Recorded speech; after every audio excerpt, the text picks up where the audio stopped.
Salve, salve, fã da velocidade! Seja muito bem-vindo, seja muito bem-vinda. No ar mais um Pelas Pistas, o podcast mais veloz da internet brasileira. Nunca pensei que eu ia começar um programa dizendo que Nico Hülkenberg no pódio na Fórmula 1, vitória da McLaren, campeonato ficando cada vez mais acirrado. Olha só a reação que nós tivemos do Lando Norris, também tivemos Fórmula Indy, também tivemos Porsche Cup, também tivemos outras corridas. E você já sabe, então like no vídeo, se inscreva no nosso canal, compartilhe com os fãs da velocidade. Se você está em plataformas de áudio, pode também ali seguir o Pelas Pistas, pode deixar a sua classificação 5 estrelas. Também estamos no Instagram, no @pelaspistas360. Estamos no Threads também ali, em outras redes sociais. E vamos aqui juntos, sou com o Nelsinho aqui hoje. Tudo jóia, Nelsinho? Tudo bem? Tudo bem, você? Tranquilo? Tranquilo. Voltou de viagem? Cheguei hoje de manhã. Voltou com a mala mais pesada, que eu soube, eu vi ali nas redes sociais. Na verdade não, eles não entregam os troféus, as coisas de fora. A gente só pega quando voltar aqui, mas deu bom no final de semana. Bom. Vocês venceram na categoria de vocês? Ganhamos na esporte. Boa. Foi uma maratona pra chegar na pista também, não foi? Foi. A gente pode falar um pouco sobre isso, mas não foi fácil não. Boa, mas parabéns pela vitória. O pessoal tá querendo saber várias coisas de bastidores. Você pode contar pra gente depois aqui. O Christian não tá, o Christian tá viajando essa semana. Por isso que a gente tá começando na hora. Por isso estamos começando pontualmente aqui na hora, ninguém atrasou. Veja só o pessoal da coordenação, a Cal e o time dela aqui, todo mundo, não, pô, chegar no horário, até se assustaram. Que impressionante, viu? Isso que vai entrar às 9 horas em ponto essa semana o programa. E aí, Nelsinho, grande prêmio da Inglaterra. Vitória. Primeiro, pô, falar um pouco, inverter a ordem aqui, o Hülkenberg no pódio. Pois é, né? 39 corridas depois. Que bom que veio pra ele, né? Eu acho que é um cara que... um piloto bom. Talvez não seja do nível aí dos Max Alonso da vida, mas é um piloto que já andou muito bem. Uhum. E se ele tivesse terminado a carreira dele sem pódio, teria sido triste, né? Sim. Eu acho que... A gente viu nas redes sociais, né? O tanto que as pessoas gostaram de ver ele. Os próprios pilotos, né? Todo mundo, né? De pilotos, equipes, fãs, todo mundo, a própria Fórmula 1, enfim. E ele andou muito bem, né? Sim. Pegou condições difíceis, tomou decisões certas, não errou. Então, acho que foi muito, muito merecido, muito bom. Enfim, não tenho o que falar. Acho que ele deve estar muito feliz. É um peso que ele tá tirando das costas, né? Talvez ele nem imaginasse mais que ia conseguir um pódio. Provavelmente não. Provavelmente tem uma coisa que ele nem imaginava mais, né? Tentar fazer uma carreira sólida, terminar aqui, fazer mais alguns anos, ganhar o máximo de dinheiro que eu posso até me aposentar. Mas nunca imaginar uma situação dessa. Então, foi bom pra ele. Uma coisa que chama atenção é... Ele pontuou nas últimas 4 corridas, né? Nas últimas 4 corridas, ele largou de 15º pra trás. Em todas, e conseguiu ainda pontuar em 4 corridas seguidas. Lembrar que, geralmente, essas equipes que tem uma chance muito menor de marcar ponto, ou de ir lá pra frente, eles sempre, às vezes, não tem muito o que perder, então eles tomam estratégias um pouco mais arriscadas, né, pra conseguir pontuar. Claro também que tem o fator do carro ter melhorado nas últimas provas, né, tiveram um upgrade aí, acho que é o último do ano, se eu não me engano, mas foi bom pra eles, né, ele tá em nono no campeonato. Sim.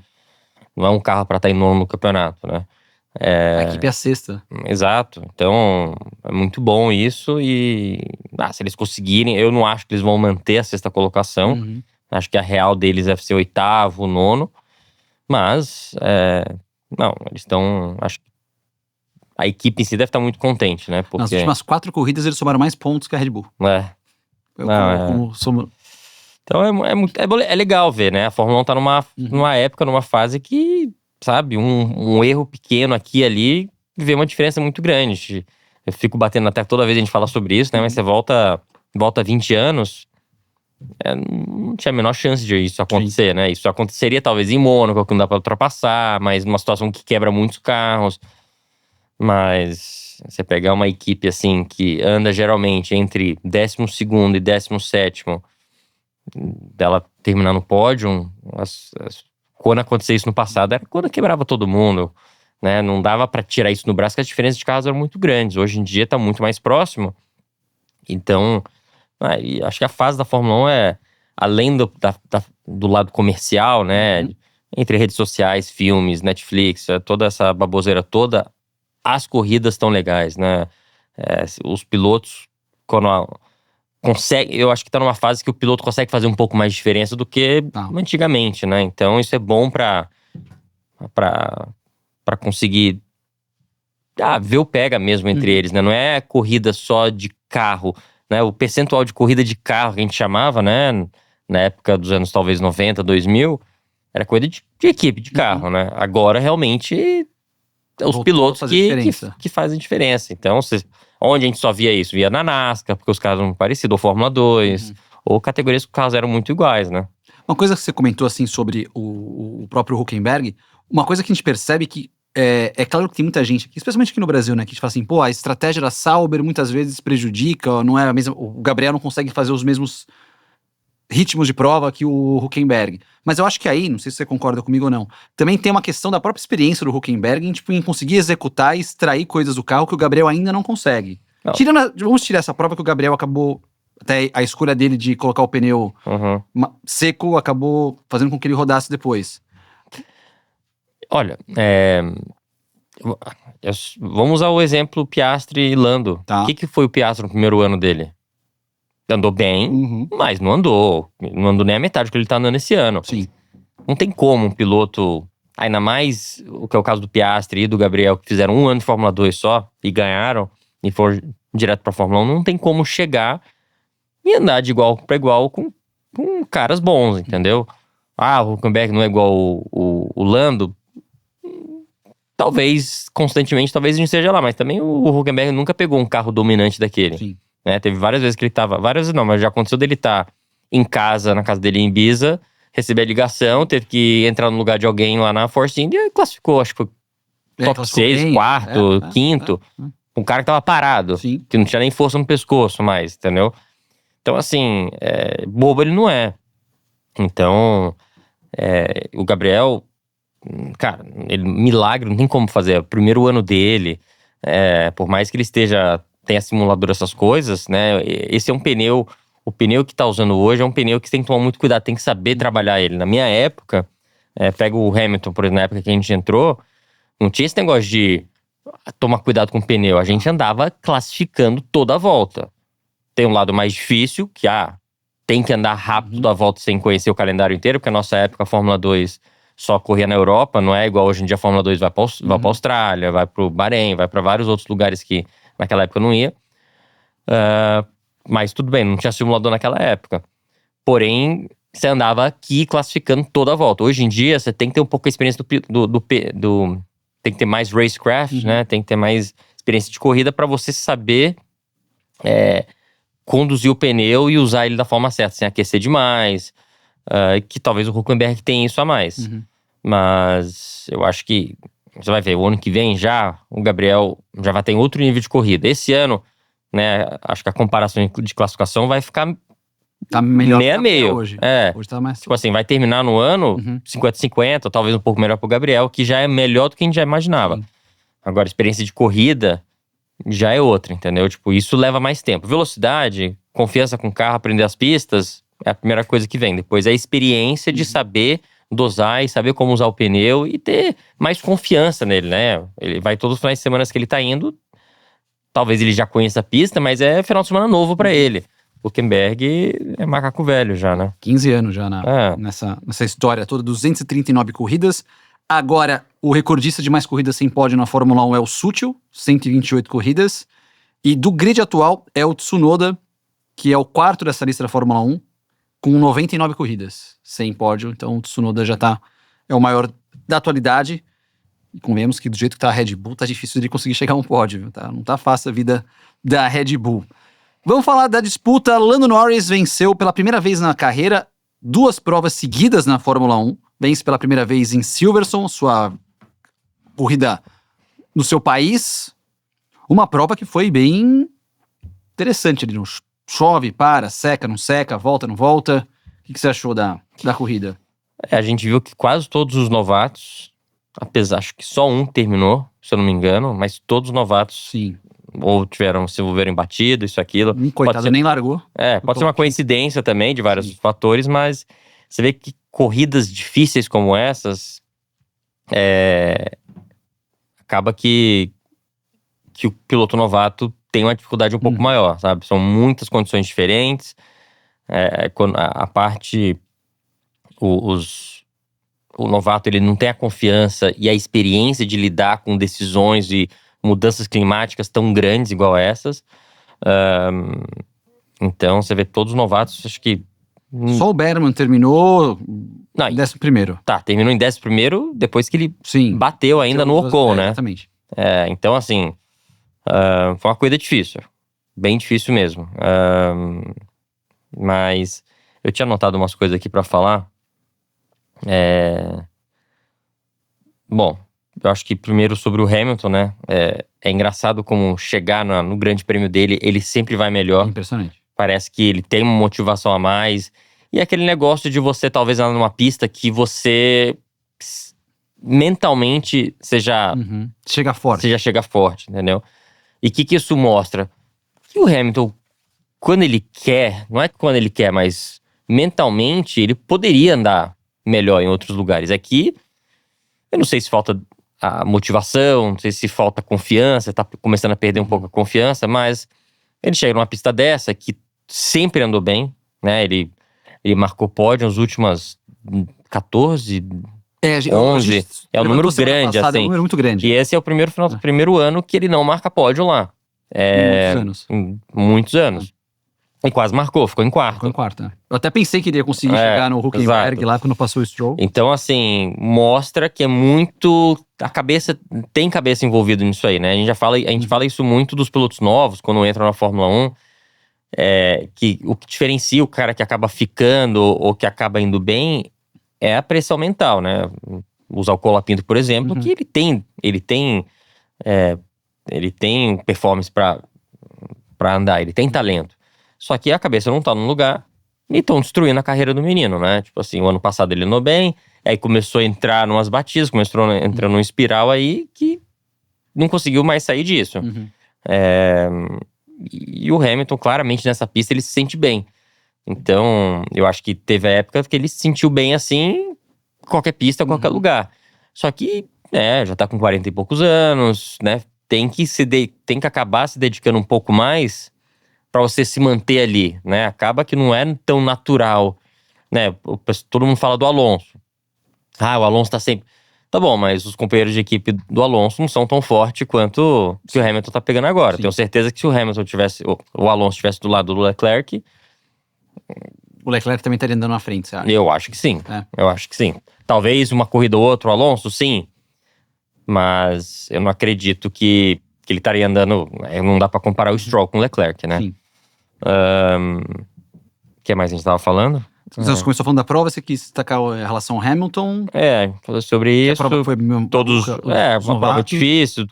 Eu acho também essas condições, por exemplo, a do Gabriel de tomar um risco desse, é que num carro desse, na posição que ele tava, valia a pena tomar um risco, entendeu? Não foi acerta, mas se acertasse, sim, talvez poderia ser ele top 5 ali no final da corrida, entendeu? Então, e os caras da frente, você viu que nenhum ali arriscou muito. As McLarens, como eles estavam muito na frente, eles esperavam todo mundo ver o que estava acontecendo. Pô, um acertou, beleza, agora vamos parar nossos carros. Então, pra eles, tava muito mais tranquilo, porque eles estavam na frente, dominando muito mais rápido, e não precisava arriscar nada, né? Que foi a mesma tática, pra deixar claro, foi a mesma tática do Russell, do Leclerc, o pessoal que parou no começo ali da prova também, que optou pelo pneu de pista seca. Eu anotei aqui, não sei se tá certo, mas acho que é o primeiro ano que o Hamilton vai pra Silverstone e não vai pro pódio. Não, já teve. Teve? Já teve. Mas em muito tempo que ele não vai pro pódio seguido. Se não me engano, agora vocês me pegaram, mas se não me engano são 9 vitórias e 14 pódios. Tá. Não, 9 vitórias não. Será que foi tudo isso? A Cal vai checar pra gente. Mas são... Tá. O que mais? McLaren que sobrou. Sobrou, né? Eu acho que quando o Max tomou a decisão lá de andar com menos asa, foi muito bom pra classificação. Sim. Só que as condições, como ele disse em entrevista, mudaram muito, né? Eu acho que talvez, se tivesse claro que ia chover, talvez eles não teriam tomado essa mudança de caminho. Mas o que me impressionou, e de novo, é porque a Fórmula 1 tá muito próxima uns carros dos outros. né? Talvez não a McLaren, mas a maioria sim. Cara, sábado ou sexta-feira horrível pro Max, assim, né? Ele mesmo tava indirigível, inguiável. Mas é porque quando sai um pouco dos 3, 4 primeiros, ele fala que já tá inguiável.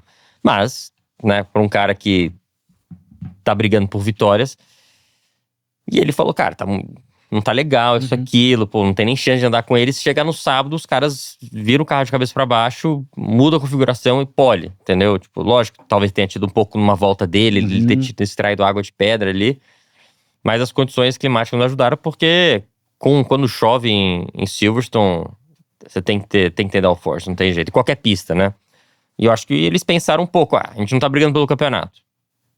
Eu acho que se eles tivessem brigado pelo campeonato, eles não iam tomar um risco de andar... mais conservadores. Eles iam ser bem mais conservadores. Como eles não tinham nada pra perder, o campeonato tá muito difícil ali, assim... O carro teria que mudar muito daqui até o final do ano pra conseguir brigar ter uma chance de brigar pelo campeonato.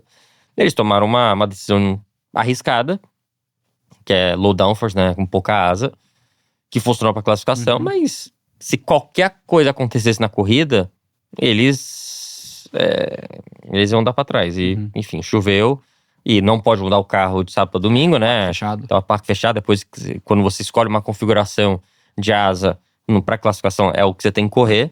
Então isso fez o carro ficar bem difícil pro Max. Confirmando, são 12 pódios consecutivos e 9 vitórias em Silverstone. Tá.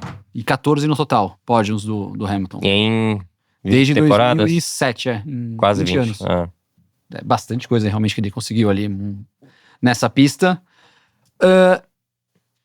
O lance da punição do Piastri.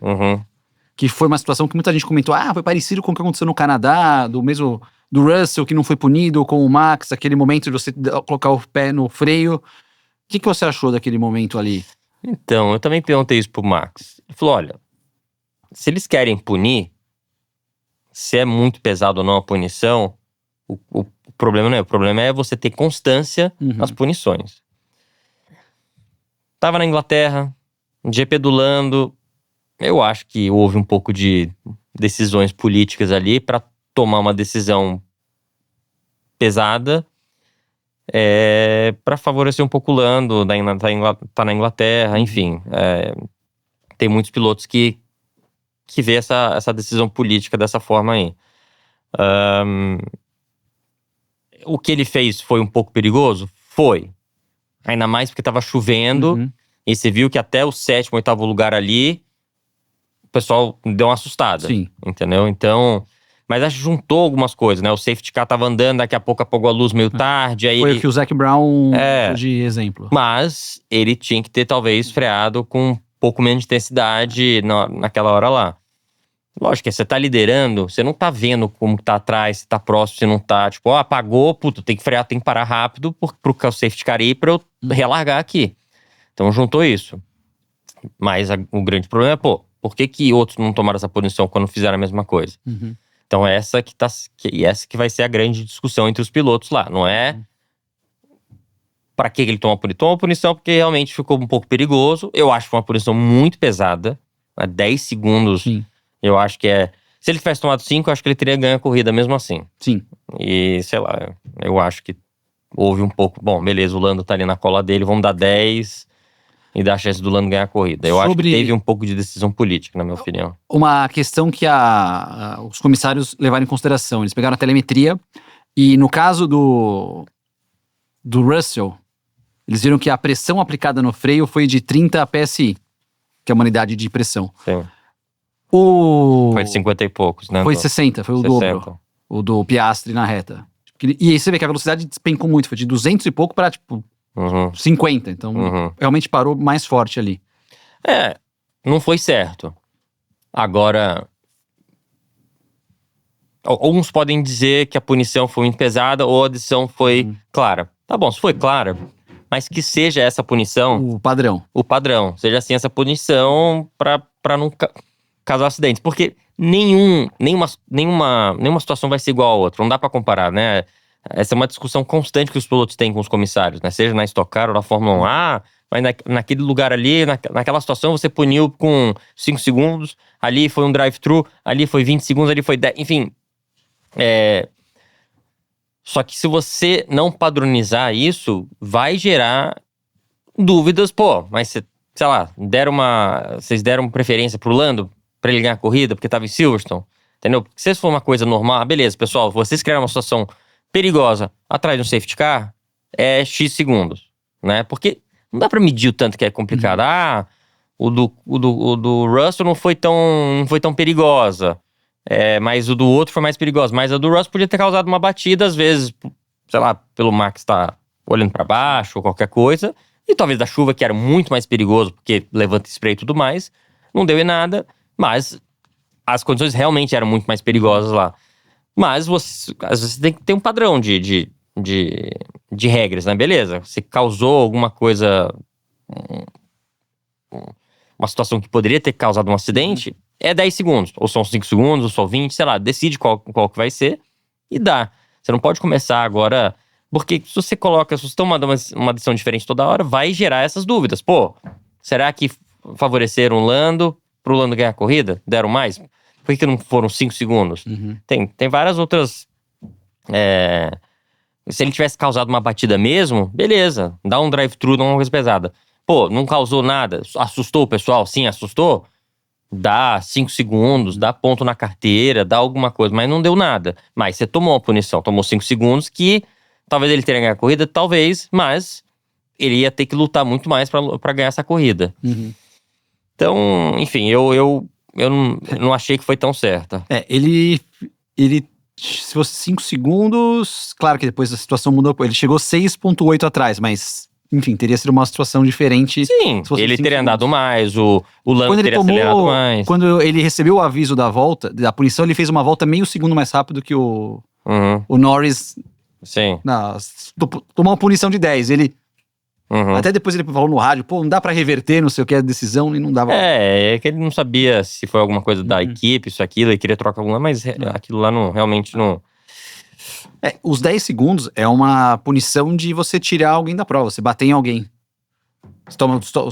Você força o cara pra fora da pista, você toma 10 segundos também. Sim. Que é uma. Curioso, quero saber o que é a sua opinião também. Pode colocar nos comentários aqui o que vocês acharam dessa punição.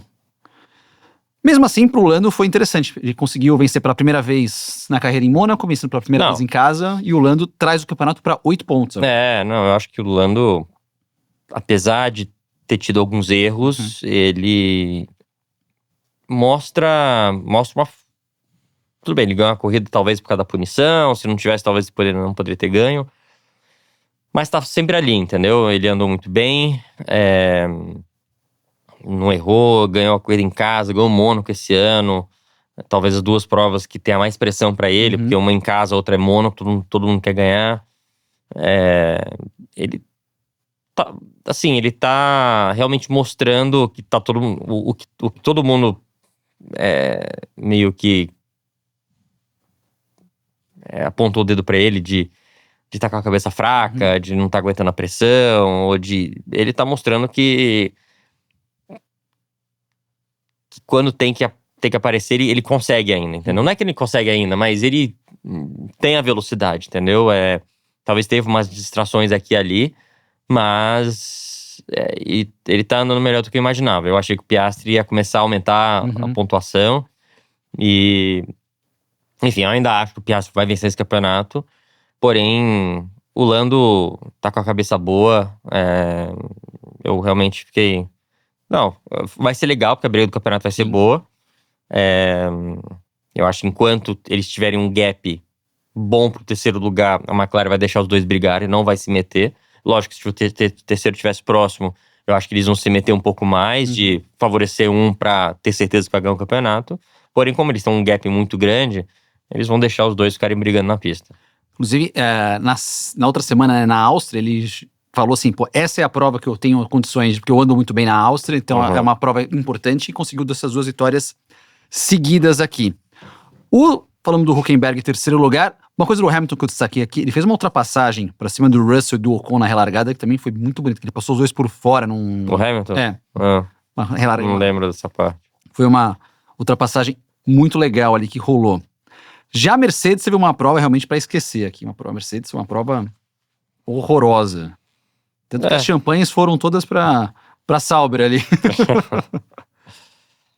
Tem final de semana que não vai. Que não vai, né? Não tem jeito. E um deles é um novato, que também tomou uma porrada por trás do Adjar. Enfim, não foi o final de semana. Quem sabe o ano que vem o Max lá. Opa! É mesmo? Não, porque eles estão conversando todo mundo sabe, né? Falta descobrir se eles vão se acertar contratualmente entre eles, né? Mas que é uma opção, todo mundo sabe. Isso aí tá em conversa, né? Tanto que na quinta-feira perguntaram pro Max lá em Silverstone se ele ia ficar na Red Bull. Ele não respondeu nem que sim, nem que não. Só que estamos vendo. Chegaram a cogitar de um ano sabático pra ele. Acho que isso não. Aí até perguntaram, você vai ter um ano sabático? Ele não. Até um jornalista alemão que é mais literal. Esse seu não é que você não vai ter um ano sabático de corrida ou de Fórmula 1? Que sei lá, ele pode querer correr de GT um ano e ver o que vai acontecer em 26 para 27. E ele, não. Eu estarei na Fórmula 1 em 26. Não, ele vai. Eu acho que até agosto ele vai ter tomado uma decisão. Eles vão se acertar ou não, né? Mas que seria muito legal, seria. Ele mudar ou ele ficar? Ele mudar.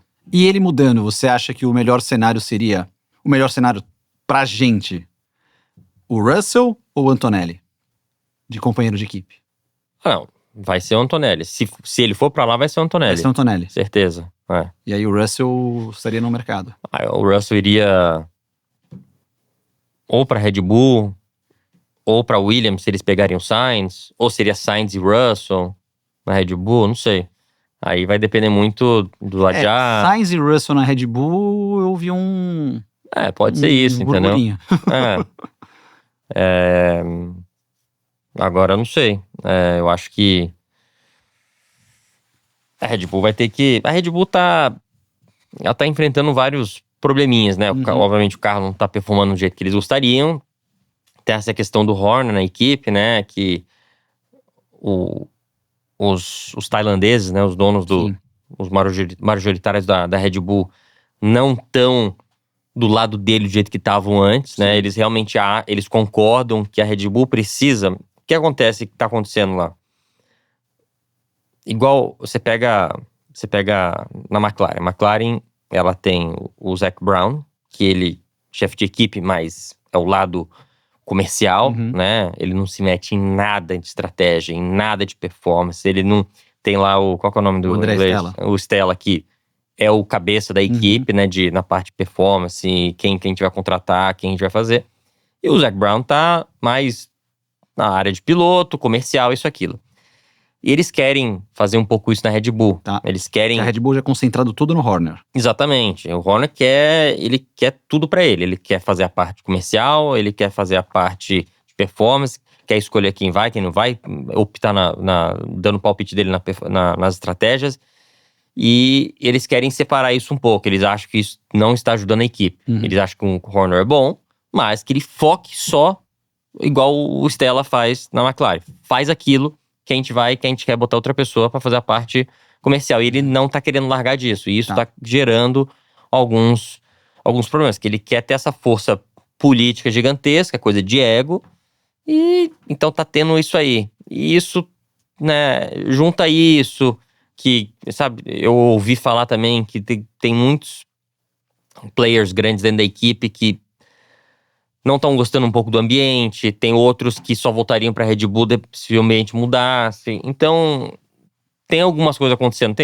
Tiveram todos os problemas do pai do Max e com o Horner. Então, acho que é lógico que o que motiva o Max são resultados, são pistas. Ele quer ganhar. Independente se vai correr com X a equipe, ele quer poder ter um carro que ganhe corrida. É claro que todas as equipes vão chegar nele e vão falar, não, a gente...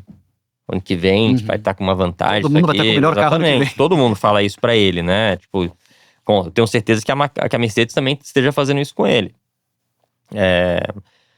Então, assim, ele não tá tão aí pelo ambiente da equipe. Isso faz diferença pra ele? Faz, porque ele gosta de estar num ambiente legal e aí Red Bull não tá nas melhores. E o carro não tá performando? Então ele tá cogitando as oportunidades que tem por aí, seja Mercedes ou Aston Martin, enfim. É claro que a conversa mais séria é com a Mercedes. Tá. E, enfim, então eles estão nessa aí. Tá aí, muita gente queria saber pra onde pode ser o Max. Você falou da discussão. O F1 Insider viu uma discussão do Jones e do Horner depois da corrida desse domingo. Não deu pra ouvir o que estavam discutindo, mas você via que os dois estavam, tipo, meio que não tão... Ali os dois nem se bicam. Não se bicam, não se gostam, e isso não tem nem o que falar, né? E, enfim, o Max tem um empresário dele, que é o que realmente faz tudo. É o Vermeulen, né? É o Raymond. E o pai dele, lógico, quer estar lá, quer, assim, quer poder ajudar isso, aquilo, quer ficar, mas o pai dele, na minha opinião, talvez não teve o profissionalismo de não se envolver nesse tipo de problemas que tiveram o ano passado, né? Enfim, são coisas que não dá pro pai do piloto se envolver nessas guerrinhas de atenção dentro da equipe, né? Então, assim, não sei, enfim, mas acho que é ele querendo talvez um pouco de atenção, não sei o que é, mas quem faz realmente o trabalho mesmo é o Raymond, né? Tá aí, cenas dos próximos capítulos então, bom. Mas a gente vai saber até o fim de agosto, depois da pausa de verão lá. Eles querem tomar decisão na pausa. Na pausa. Então a gente vai saber daqui um mês no máximo se a gente vai estar andando de Mercedes ano que vem. Tá aí, estaremos de olho nisso. Eu tô achando que vai. Eu acho. Eu também acho que vai. Eu diria que esse eu também acho que vai dele ter um peso maior do que eu também acho que vai o meu. Não é muito 50-50, mas eu acho que bom chegar no acordo. Eu acho que... Agora me chamou a atenção o companheiro. Tipo, ser o Antonelli. Quer dizer, possivelmente ser o Antonelli. Eu acho que são duas coisas. Eu acho que, primeiro, o Toto já tá atrás do Max faz muito tempo, né? Sim. Toda vez que vem pra cá na Fórmula 1, quer dizer, são algumas coisas que eu vou só, né? Mas pelo menos, não sei lá, a gente vai lá pro hotel, conversar isso, aquilo, né? O Max não desce muito, fica mais no quarto, porque ele não tem paz, e aqui no Brasil, pelo amor de Deus, né? O lobby do hotel parece não sei, bicho, parece um desfile de moda. Eles vendem os ingressos, o hotel vende os ingressos pro pessoal ficar lá embaixo, e os pilotos não têm paz, né? Muito menos o Max. Mas aí, sei lá, eu vou lá encontrar minha irmã pra tomar café, pra jantar, isso, aquilo. E todo ano, Toto tinha a oportunidade, ficava lá. Eu juntava, e aí, Kelly, conversa, isso, aquilo e tal. E joga assunto, isso, aquilo. Então, assim, o Toto tá atrás do Max há muito tempo, entendeu? Antes dele entrar na Fórmula 1, inclusive. Já teve. Não sei. Aí não sei nesse caso. Mas o que eu tava falando nesse assunto por quê mesmo? Não, que a gente tá falando que eu falei que o teu eu acho que é mais... O teu eu acho que vai é mais pesado. Sobre os companheiros que eu falei. Sobre os companheiros. Não sei, eu acho que primeiro que o Max e o Russell não se bicam, né? Eu acho que você como chefe de equipe, você tem que saber juntar. Lógico, falar qual que é a melhor chance do ano que vem marcarem mais pontos, provavelmente o Russell e o Max. Porém, você tem que olhar isso, você tem que olhar se isso não vai atrapalhar tentar ganhar um campeonato, os dois não vão ficar se batendo de frente e causar uma situação igual já tiveram no passado, sei lá, meu pai Mansell ou Hamilton Rosberg. Hamilton Rosberg. E de perder título também, o próprio Alonso e Hamilton. Exatamente, eles não dá pra criar uma situação dessa. E eu acho que ele vê, o Toto vê um futuro muito grande no Kimi, e que o Max é uma referência perfeita pra ele. Pô, começar a ir nos traços do Max, posso criar outro Max. Talvez esse ano é o primeiro ano dele, né? Primeiro ano de qualquer piloto lá não vai ser igual agora. Mas aprender com o Max, né? O Toto vai estar com o melhor piloto da atualidade e um gêniozinho que vai aprender com ele, que pode virar um futuro Max, né? Um dia. Uma coisa interessante é que você pega esses novatos, o Max tem um cuidado com esses novatos. Você vê com o próprio Gabriel, com o próprio Kimi, tiveram um problema na Áustria, beleza, conversaram, não sei o quê. Aí um dá vácuo pro outro, os caras, sabe, eles conversam. O Max, ele tá colhendo bem os novatos, que é uma coisa que, assim, talvez muita gente não veja isso. Mas eu acho que ele... Bom, primeiro que nunca bateram roda pra ganhar corrida com ele. Justo. Tá? Tem isso, né? O Max tem essa personalidade de qualquer outro vencedor, de querer tudo pra ele, entendeu? Então no dia que, sei lá, o Gabriel tiver começando a bater roda com ele pra ganhar corrida, isso, aquilo, e começarem a se pegar, não vai ser tão bonzinho assim, entendeu? É uma coisa com química, com qualquer um. Então, primeiro é isso. Segundo, o Max, a vida dele é corrida. Tipo, pô, a gente tava junto ali de férias no final de semana, eram todas as telas ligadas em corrida. É moto, kart, GT, isso, aquilo, é só corrida o dia inteiro e ele respira isso. Então ele admira quem também é um pouco mais assim. Então, por exemplo, o Gabriel tá na equipe da Redline dele, gosta de corrida pra caramba, né? E aí você pega outras pessoas que talvez estão preocupados com o que vestem ou onde estão aparecendo isso, aquilo, e ficam de mimimi na pista, reclamando isso, aquilo, e aí ele perde um pouco aquele respeito por alguns pilotos. Mas eu acho que, claro, tem uma grande diferença, né, do cara que tá lá na frente batendo roda, disputando corrida com ele, e de um cara novo, novato, que o Max vai acolher.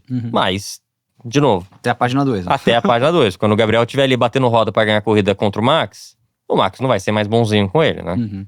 Vídeo o Alonso com ele lá na Áustria também ali. Que os dois brigaram na última volta por tudo. Interessante, cenas dos próximos capítulos, então, em breve aqui dessa novela Max Verstappen. Onde também tem uma novela, e essa novela tá longe de acabar, na Alpine. Apesar do Gasly ter feito uma grande prova, de acordo com o Ted Kravitz, da Sky Sports, que é um cara influente na Fórmula 1 também, ele falou assim, não se sabe se o Colapinto corre na Bélgica. Depois do que aconteceu, que a Mercedes está incentivando até a pegarem o Bottas, para colocar para testar, e até, abre aspas, do Ted Kravitz. O lugar de Colapinto em Spa pode ser do Durham, pode ser do Bottas, pode ser do Felipe Drugovich, pode ser do Paul Aron, então há muita dúvida em torno do Colapinto. Foi o que ele disse. Lembrando que o Paul Aron fez o teste com a Sauber. Na Áustria, né? Em Silverstone, fez o FP1. Tá.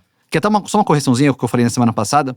O Bortoleto não vai perder FP1 esse ano, porque os 2 primeiros treinos que ele fez, FP1s, contaram para a taxa de novato, porque ele não tinha feito prova na Fórmula 1. Então vão ser 2 treinos no carro do Huckenberg. Legal. Então o Gabriel faz todos os FP1. Como também o Antonelli vai fazer todos os FP1, então, até o final do ano.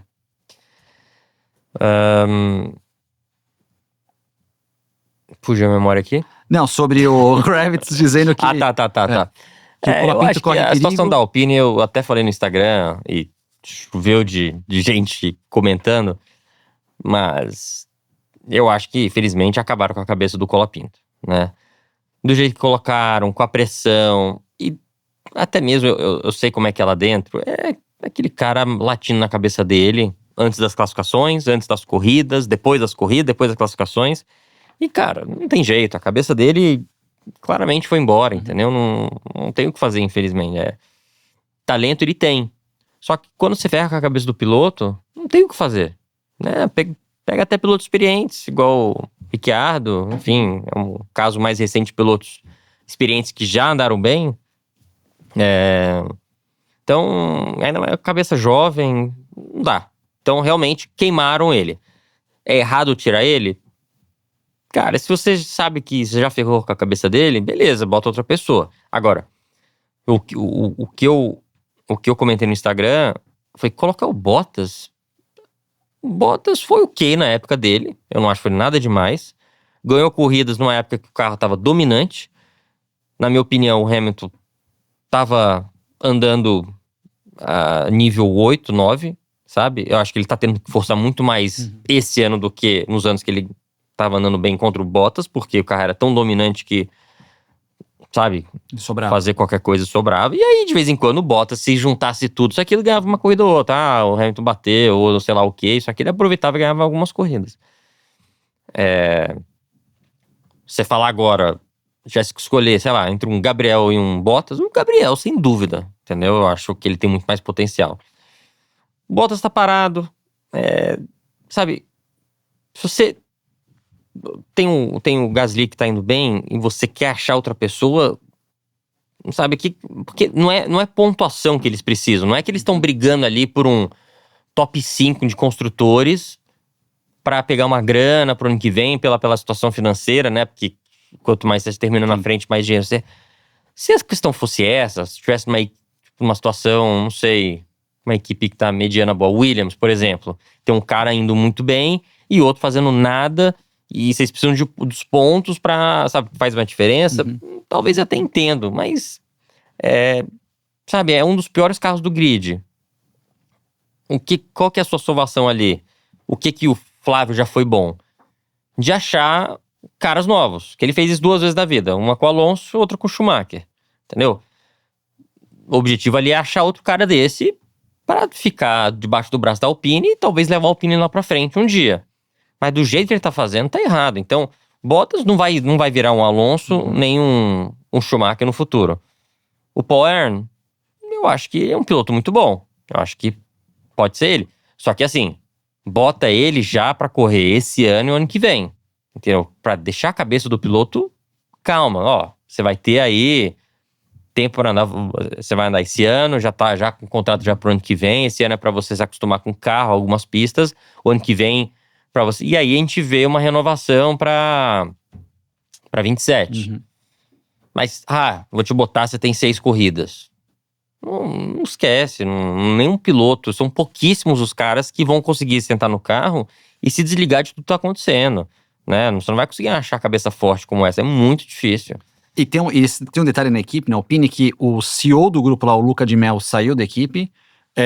Já estão dizendo rumores de grupos que vão comprar a equipe, ou seja, além da bagunça da questão de piloto, a própria organizacional, assim, você não sabe quem é o chefe de equipe, você não sabe para quem se reportar, claro, não sei o Flávio, então ninguém fala com ninguém ali. Mas o Flávio tá se aproveitando dessa situação para tomar um pouco de poder. Mas, não sei. Às vezes, vai ter um desconto de X milhões se botar o Bottas pelo Bottas ter relacionamento com o Toto e a Alpine vai usar a Mercedes no ano que vem. Aí, se você colocar o Bottas, a gente vai te dar uma... Eu não sei qual que é a situação financeira, se é um problema ou não. Se isso vai ser, olha, se botar se esse for o caso, dá pra até entender, beleza, vão ter um desconto de 5 milhões e vocês vão poder fazer isso, aquilo, sei lá qual que é o benefício que ele vai ter de botar o Bottas. Beleza, porque você talvez aumente a chance de marcar ponto, mas eu acho o Bottas parado agora, nunca foi nada demais. Eu arriscaria muito mais colocar como é que é? Paul Aaron. Pegar alguém da Indy, pegar um talento novo, entendeu? Pegar o vencedor da Fórmula 2 esse ano. Tirar o Colapinto eu não acho errado, porque ele já começou errado com o Colapinto, já colocando pressão, falando que ia ter 6 corridas, e isso já ferrou a cabeça dele, entendeu? E eu tenho certeza que lá dentro, durante as 3 semanas, acabou com o menino isso também, entendeu? Todo o diálogo entre eles eu sei que eu já estive no lugar dele, é horrível. Então, sim, infelizmente o Colapinto não conseguiu voltar até a cabeça que ele teve quando ele começou na Williams. Então, tem que achar outra solução, mas se vai colocar outro piloto jovem, faça direito, não faça essas cagadas que você já fez com vários outros pilotos que acabou com a carreira deles dentro da Fórmula 1. Então, essa é a minha opinião, eu acho que tem que pegar um piloto... Eu, entre o Bottas e o Paul Aaron, colocaria o Paul Aaron. Mas tenha paciência, mas é isso. A gente não tem problema financeiro, a gente tá bem pra pagar a conta desse ano, do ano que vem, não tem problemas financeiros? Não tem, beleza, então vamos continuar. Estamos apertados, estamos sem grana, tem que marcar ponto, se a gente conseguir um desconto da Mercedes ano que vem. Aí vem outras variáveis, aí tem motivo pra colocar o Bottas. Mas eu também, no lugar do Toto, sabe, o Bottas deve estar com a idade do Hulk já, uns seus 36. Não, é mais jovem. Mais jovem? Acho que 33, 34 Bottas, não é... Não é tão jovem. Eu não sei por que o Toto tá achando que ele vai ter uma segunda vida, igual o Huckenberg da vida, sabe? Uma segunda chance. Não, tem 35 Bottas. 35.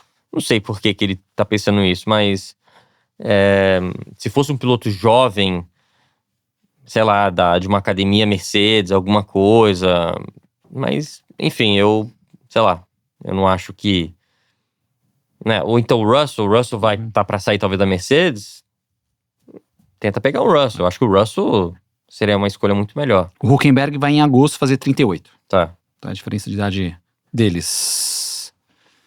Grosso, também quero saber o que você acha sobre isso, quem que você colocaria na Alpine, você deixaria o Colapinto, colocaria outro, quero saber a sua opinião também aqui, também like no vídeo, e os membros do nosso canal, muito obrigado aos membros, os membros são com os conteúdos que o pessoal tá preparando aqui, que eu nem sabia que estão preparando aqui, depois eu vou discutir com você, viu, Cauê, com o pessoal ali, que coloca umas coisas que eu não sabia, que vocês colocaram, tá olhando pra mim aqui, você também, viu, não vai fugir, não, esse é o pior, vocês não estão vendo aqui, mas esse é o dos membros ali do canal. Próxima corrida da Fórmula 1, 25 a 27 de julho na Bélgica. Temos uma pausa aí de algumas semaninhas, então pro pessoal dar uma esfriada na cabeça. Quem sabe alguns outras notícias sairão. Só um destaque que o Stroll andou bem na chuva, hein? O Stroll, quando molha o negócio, ele muda ali, hein? Eu acho sei lá, eu tenho uma teoria que ele pilota com tanto pouco sentimento, com tanto pouca... Quando você não anda com sentimento, você anda com pouca pressão. E pra ele tá meio que no piloto automático. Então, independente da dificuldade da pista, não afeta a cabeça dele. Porque como, na minha visão, ele tá lá por tá lá. Se tiver corrida, não tiver corrida. Pra ele não deve ter zero frio na barriga, assim. Aquela vontade de performar, aquele frio da barriga para renovação de contrato. Como ele nada passa. E eu acredito que nos outros 19 pilotos passam essas emoções, né? Chuva, eu não posso errar, puta, eu quero marcar ponto pra equipe, isso, aquilo. Na dele, eu acho que aí que acaba indo melhor, porque ele não sente a pressão, não sente o medo de errar. Se ele errar ou não errar, se arriscar e não der certo, não muda nada pra ele vai estar lá de qualquer jeito. Então, acho que por esses motivos, acho que acaba que ele anda melhor. Quer dizer, que muitos outros diminuem a performance pelo nervosismo, pela pressão, pela confiança cai um pouquinho. E a dele, uma linha reta, né? Parece padrão. Que não tem muito... Tá ali, acabou em 7º lugar e chegou na 3ª colocação. Ainda no ambiente de Fórmula 1, destacar aqui o Rafa Câmara na Fórmula 3. Ele acabou somando apenas 3 pontos nesse fim de semana, teve problemas até na largada da prova principal, acabou ali rodando. O que foi bom é que os principais adversários ao título nem não somaram pontos. Ele somou 3 no fim de semana, os outros somaram no máximo 2, então ele manteve a diferença, está com 120 pontos. O Tramitz tem 93 e o Toslov tem 91, restando 3 rodadas duplas. Bélgica, Hungria e Monza, pro Câmara também encaminhando bem o título da... Como que tá a cotação do Câmara lá? O pessoal tá falando alguma coisa? Não, honestamente não tenho visto muito não. Com certeza se ele ganhar um campeonato, aí vai ser uma pressão dura dele acertar a equipe pra Fórmula 2, né? Que isso muda a vida, né? Você acerta a equipe, ganha o campeonato, você tá na Fórmula 1. Você erra a equipe, tem que fazer um segundo ano, aí muda totalmente a situação. Então, vai ser muito importante que, se ele ganhar um campeonato, ele tomar a decisão certa de qual equipe ele vai na Fórmula 2 para ter uma chance dele ganhar um campeonato no ano que vem de Fórmula 2. E aí é certeza que você vai ter mais um brasileiro na Fórmula 1. Boa, tomara. Já pensou 3? Eu ainda tô confiante que 3? O Drugo. Drugo. Pode ser o Drugo na Sim. Cadillac. Sim. Seria uma boa. Você tem muita informação? Não. Não. Desse não. Não? Não. A gente torce, mas... Vai que aperta e solta alguma coisa. Não, porque eu ouvi, aí vai que... Nem na Red Line tem o Drugo. O Drugo não tá na Red Line. Não tá. O Palou tá na Red, não sabia. Eu vi outro dia, quando ele ganhou a Indy 500, eles fizeram a postagem lá, da equipe virtual. Aproveitar então e fazer o Momento Pit Stop de hoje. Momento Pit Stop de hoje, vamos aproveitar que o Hülkenberg chegou ao seu primeiro pódio na Fórmula 1, 239 corridas depois. Perguntar pra você, Nelsinho, que demorou 10 corridas pra chegar no pódio, caminho bem melhor do que o do Hülkenberg, no seu ano de estreia e quase aniversário, foi dia 20 de julho, você conseguiu chegar no pódio na Alemanha. Como que foi seu primeiro pódio na Fórmula 1? Bom, situação parecida com a do Hülkenberg, né? Nosso carro não era um carro pra estar no pódio, mas a gente se aproveitou de uma estratégia. O lado bom disso foi que a gente andou metade da corrida ali na frente, né? Aquela batida com o Glock aconteceu no meio da corrida. A gente aproveitou e entrou no box. Então a estratégia foi boa. Mas a gente andou, não foi que foi no finalzinho, a gente se aproveitou alguma coisa, a gente se aproveitou da situação, mas a gente andou, eu liderei, sei lá quantas voltas, umas 15, 20 voltas, talvez eu tenha liderado. E aí no final o Hamilton veio com 2 segundos mais rápido que todo mundo, né? Eu acho que, enfim, dava pra talvez ter segurado ele. Não sei, acho difícil, né? Ele tava com pneus mais novos, né? A gente botou um pneu duro no final pra fazer metade da prova inteira. Mas o Felipe, ele veio atrás de minha corrida inteira, não conseguiu passar de Ferrari. E o Hamilton veio passando todo mundo, passou ele, me passou e foi embora. Uma situação... Pro primeiro ano de Fórmula 1, já chegar no pódio, segundo, né? Eu liderei a prova um bom tempo. Faz muito tempo, mas foi uma lembrança muito legal. Enfim... o que dizer, né? Com a equipe que a gente tinha, você nunca chega numa final de semana pensando em vitória, essas coisas, né? Então, realmente, foi um dia... demorou muitos dias, acho, pra acreditar que a gente tinha conseguido fazer aquilo. Mas foi muito legal, Foi... Enfim... Naquela época não tinha DRS, então ultrapassar era mais difícil. Provavelmente se tivesse... Não sei se teria conseguido segurar o pessoal atrás de mim. Mas, são poucos que podem falar que no primeiro ano de Fórmula 1 foram pro pódio, né? E lideraram a corrida, então foi legal. Foi uma lembrança que são pra poucos. Tinha essa linha, naquela época lá também, acho que não igual a de hoje, né? Não. Mas nada demais, assim. Acho que ficava atrás do pódio e tinha nada muito... É bem diferente de hoje. Foi a última vez que 2 brasileiros subiram no pódio na mesma corrida. A outra tinha sido em 91. O teu pai, o Ayrton. E aí, desde então, foi a última vez que nós tivemos 2 pilotos brasileiros no pódio na mesma prova, dia 20 de julho de 2008, na Alemanha. Tá, eu fiz a conta, são 9 brasileiros que chegaram no pódio. São 9. E dobradinhas foram quantas? Tiveram vários. Meu pai Senna. Teu pai Moreno. Meu pai Emerson. Teu pai Emerson. Tiveram dobradinhas. E foram os 3 campeões mundiais que subiram no pódio, né? O Ayrton, o Emerson e o Nelson. Os 3 que ganharam corrida, Pat, Rubinho e o Massa. Você, o Gugelmin e o Moreno. São os 9 brasileiros que subiram no pódio. O Gugelmin também? O Gugelmin subiu no Brasil em 89. Caramba. Não lembrava dessa, não. Foram os brasileiros que subiram no pódio na Fórmula 1. Tá aí, boas lembranças. Semana passada a gente lembrou com o Christian os primeiros pontos dele na Fórmula 1. E agora a gente lembra com o Nelsinho o primeiro pódio dele na Fórmula 1, do nosso momento Pit Stop de hoje. E você sabe, tá precisando de peça pro seu carro? Peça é na Pit Stop. Você tem a comodidade de pedir numa das lojas, por WhatsApp ou também no site. Então você já sabe, peça é na Pit Stop. Peça é na Pit Stop, a maior rede de autopeças do Brasil. Peça na loja, pelo WhatsApp ou site. Pit Stop! De volta do nosso momento Pit Stop, reforçando aquele like no vídeo, se inscreva no canal, é de graça se inscrever no nosso canal, é de graça dar o like no vídeo. Os membros, claro, tem uma pequena contribuição, mas tem conteúdos exclusivos, o episódio chega antes. A gente liberou, por exemplo, naquele nosso evento presencial, os ingressos disponíveis primeiro para os membros do canal, então tem muita coisa legal para você aqui no Pelas Pistas. E só aqui no Pelas Pistas você vai saber um pouco mais sobre o futuro do cunhado de Nelsinho Piquet. Porque afinal eu quero saber, para onde vai seu cunhado Daniel Soares? Ele que vai sair da Trackhouse da NASCAR aqui, eles não chegaram no acordo e não sei, eu espero que entre numa equipe boa, porque não tem muita equipe boa sobrando, né, pro ano que vem. Então, não sei, a gente até mandei mensagem pra ele, que eu não fiquei sabendo, e ele falou, a gente tá falando com algumas equipes, mas minha preocupação é não andar numa equipe boa, né? Enfim. E a Trackhouse, ele anuncia a saída e vai lá ganhar outra corrida, não é uma sensação boa, né? Tipo assim... É que também o Wangisberg em Chicago é covardia. Foram 6 provas disputadas lá entre as 2 categorias, ele ganhou 4. Tipo, o cara... Em misto ele anda... barbaridade, ele é bom. O Van Gisbergão da massa é É fera. que assim, né, o australiano, eles andam em muitas provas de Sim. rua lá.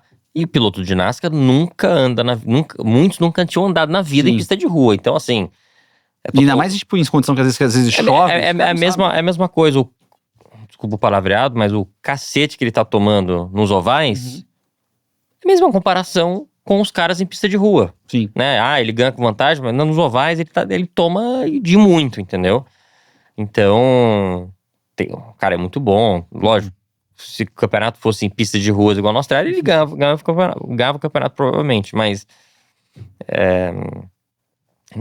né, os ovais é uma coisa bem técnica, muito, muito, muito diferente de pegar a mão, assim. Eu gostei, gostei muito, mas demorou pra conseguir entender, acostumar e tudo mais, pegar confiança disso aí. E mesmo assim, eu tava longe de um Kyle Larson, que era meu companheiro de equipe na Nationwide, que hoje é Xfinity, né, e ele tava vários passos na minha frente, assim. E o Larson é outro tarado de corrida, né? O Larson, ele corre de tudo, sprint car na segunda, sim, na sim. terça. Mas é tudo oval, né? É tudo oval, tudo oval. Tudo oval. Mas ele Então, corre sim. de tudo que tem direito ali. É isso. Fala da Fórmula Indy. Antes, rapidinho, falar da Indy Next. Caio Collet, mais um pódio pro Caio Collet. Foi segundo colocado na prova atrás do Dennis Hauger, que tá ganhando tudo, o Dennis Hauger. Absurdo o que tá fazendo o Dennis Hauger. Hauger veio da Fórmula 2, Veio né? da Fórmula 2, é. 2 anos de Fórmula 2, entrou na Andretti, tá ganhando, são 6 vitórias já no ano. Ele vai ganhar o campeonato, não tem jeito. Meu ano que vem tá andando de Indy. Andando de Indy, possivelmente. Torcer pro Caio brigar pelo vice-campeonato aqui nesse ano. Indianápolis, Fórmula Indy, tivemos lá a vitória do Scott Dixon. Também era tão fácil falar que vitória do Palou ultimamente, mas vitória do Dixon. Pô, que venceu, né, assim, ó, num erro do Palou. É difícil você ver um cara que nem o Palou cometendo erro. Pois é. Engraçado. Eu tava falando com o Max também agora a gente tava lá nas férias agora. E ele falou que mesmo quando ele tava com um carro dominante, ele andava no limite todas as voltas. Porque ele gosta de se desafiar volta após volta, independente se ele tá 30 segundos na frente, 1 minuto, ele gosta dessa tensão, né? Pra ele é um prazer andar no carro no limite toda a volta, isso, aquilo. Eu acho que pra muitos pilotos, isso que mantém a concentração. Você viu, o Palou errou 2 vezes ontem, né? Então, eu não sei se ele tá começando ele achou, sei lá, tá com uma vantagem muito grande, começa, não sei se ele perde um pouco a consideração porque tá começando a tirar o pé. Isso acontece com vários pilotos, tá? A gente tá numa liderança, tá tranquilo, isso, aquilo, e às vezes você perde a concentração e comete um erro. Então ele cometeu 2. Eu sei que um deles é que ele tava forçando, porque ele tava numa estratégia diferente do Dixon. Porém, a última ali não precisava ter feito aquilo, né? A primeira até entendo um pouco, mas enfim, foram 2 erros. Ele perdeu a corrida pra ele mesmo ali. E beleza, mas tá liderando, ainda ficou em segundo, mas assim,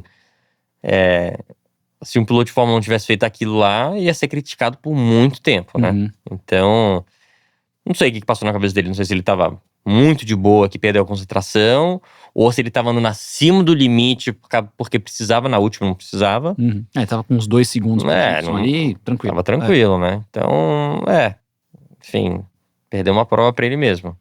Perdeu a prova. O Dixon, que é uma coisa surreal, o Dixon de novo ele mudou a estratégia, fez de 2, enquanto os outros pararam 3 vezes, e o cara tá há 21 anos seguidos ganhando prova na Índia. Tirar o chapéu. É surreal. É quase, eu acho, até mais surpreendente do que a carreira, do que a temporada em si que o Palou tá fazendo. 21 anos seguidos Exatamente. ganhando. Tipo, não é pra qualquer um. Toda a história do Dixon, que começou em 2002, ele só não venceu corrida em 2 anos. Depois ele emendou esses anos seguidos, e muitos com múltiplas vitórias, tipo. Tinha uma estatística que acho que eram 18 anos com mais de 2 vitórias. Com 2 ou mais vitórias no mesmo ano. Tipo, é surreal o que ele conseguiu fazer. O Lundgaard chegou no pódio, de novo com a McLaren. Boa prova ali da McLaren. A McLaren hoje com o Tony Kanaan é a principal equipe Chevrolet no campeonato. E a Penske tá numa draga. Nossa. Os 3 carros acabaram batendo de alguma forma na largada. O Newgarden sozinho, né? O Newgarden sozinho. Mas realmente Tem sido 2 anos da Penske bem com muita turbulência, né? Com essas questões lá de Indianápolis, Cindric indo embora. Eu acho até bom, porque tira um pouco a dominância da Penske que ela teve, dá chance para outras equipes. Mas realmente tem que... Não tá legal. Tá legal o negócio lá. Você tem um piloto só no top 10 do campeonato, que deve estar em 8º, 7º. E fora isso. Não, o McLaughlin que terminou a prova foi 23º. Aí o Power que, até na largada, na sequência do enrosco do Newgarden sozinho, ele dá uma portada no próprio McLaughlin. Quase que os 3 saem na largada. Quebrou o motor do Power e o McLaughlin acabou em 23º, uma volta atrás. Não, tá feio de ver. Mas, por outro lado, é bom ver outras equipes andando. Isso que é a beleza da Indy, que eu gosto muito. Os carros são iguais, é como se fosse uma Fórmula 2. A diferença é que você tem 2 montadoras. Sim. Então você tem 2 motores diferentes, 2 aero packages, mas é muito próximo um carro do outro. Então... Não, hoje a aerodinâmica é a mesma. Exatamente. É a mesma. Não, porque teve uma época na Indianápolis... Uma época que era diferente, Sim. Mas os motores são diferentes, mas de certa forma eles controlam muito para não deixar ter muita diferença entre elas. Mas é legal ver equipes menores que têm exatamente o mesmo carro, tem outros orçamentos, mas depende literalmente das pessoas ali, entendeu? Do setup que você coloca no carro. Não tem, o cara veio com kit aerodinâmica novo. Não tem esse papo. Depende do piloto, do engenheiro, né? Eu não vou dizer que qualquer um pode jogar o campeonato. Você tem que ter um certo orçamento para testes, para desenvolvimento, várias coisas também que você gasta. Os melhores engenheiros. Exatamente. Porém, você tem o mesmo equipamento que independe do tamanho da equipe ali. Rodar a dupla da Indy nesse fim de semana lá na ESPN no Disney Plus. Sábado, o quali 1 da tarde, a corrida 1 às 18 horas e no domingo a corrida 2 às 14 horas. Aonde vai ser? Iowa.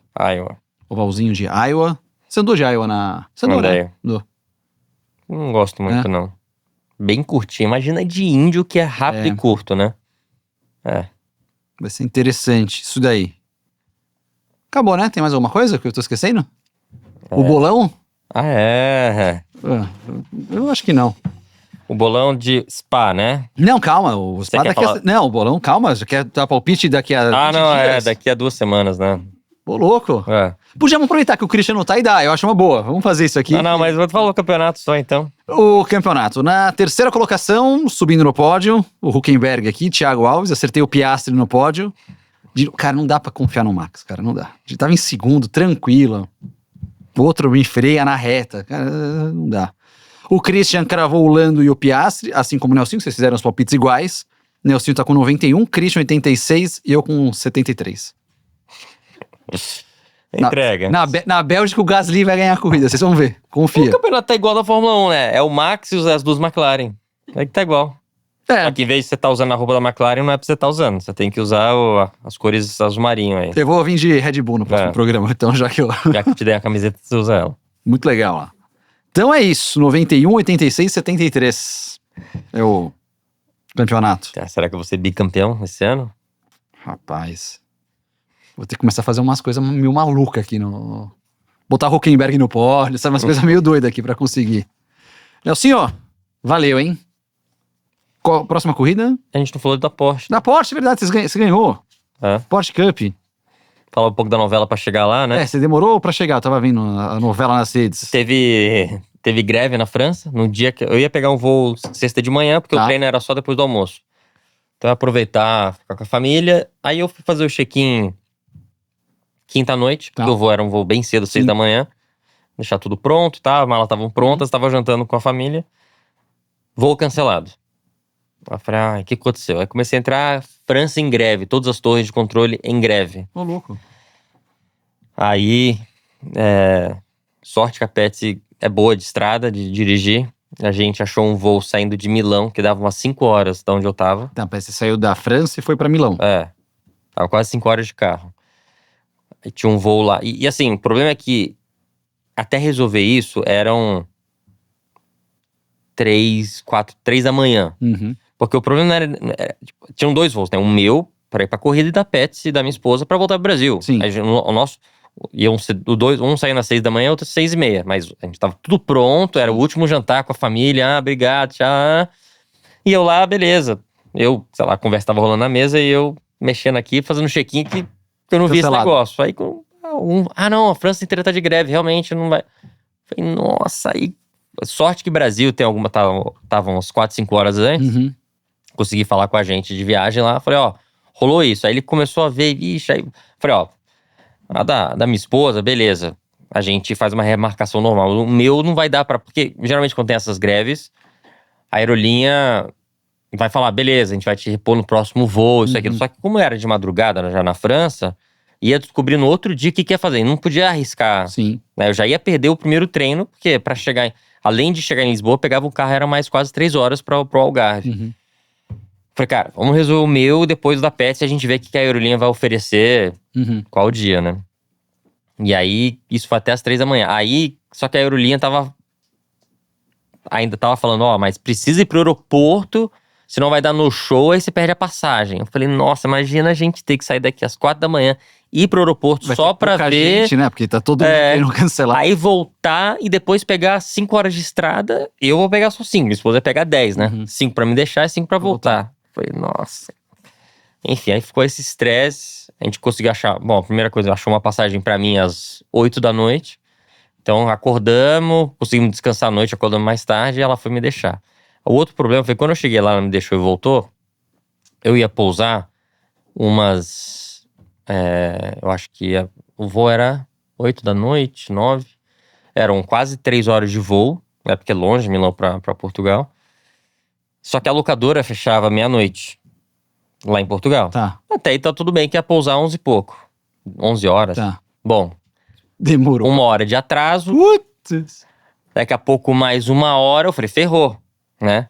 E o problema é que não é que eu podia pedir pra alguém me buscar. São 3 horas de carro de alguém me buscar. Tava todo mundo já na pista porque já tinha tido treino, cara. Um estresse.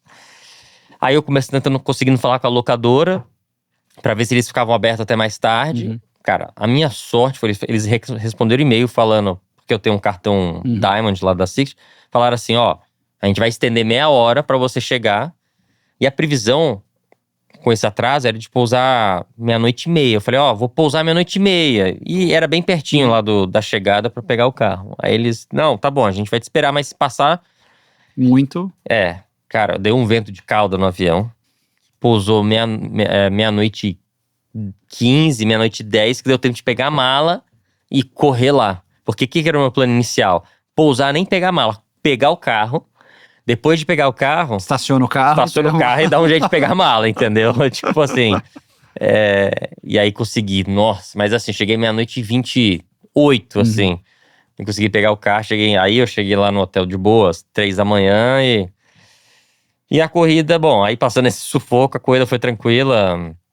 O Roma andou super bem, e numa situação difícil, tava muito quente, pneu velho, e a gente lá tinha a questão do track limits, né? Porque é uma pista que feito pra muito moto também, que o dono da pista que faleceu ano passado, o Paulo, ele fez a pista mais pensando em moto, que ele era fascinado por moto, lógico, carro também. Então tem muito asfalto, depois do asfalto, né? Tem aquelas zebras. Só que eles fizeram um sistema de...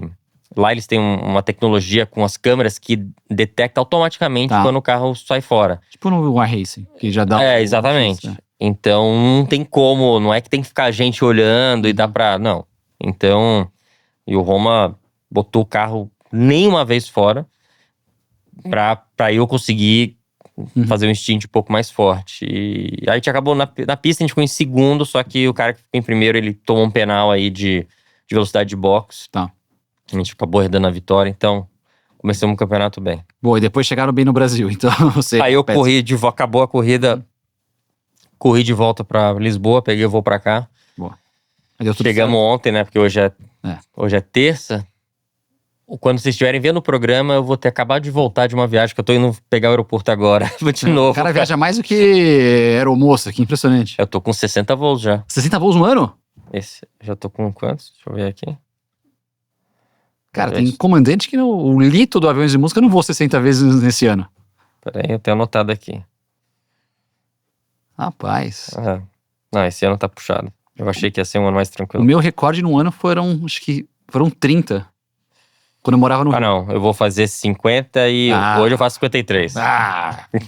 Moleza, 53 voos. Então, beleza. Bom voo, boa viagem. Esse final de semana tem TCR no Uruguai. TCR no Uruguai. Tem Mercedes, nunca fui pra lá. Tá. Falaram que é um lugar legal de chegar. Aqueles Bacana que tem que a pingar, cidade. xinga por lá, xinga por cá. Nossa, falar que a cidadezinha é boa. Tem 3 mil habitantes. Mas vamos lá. Arquibancada pra 20 mil, assim, aquela coisa.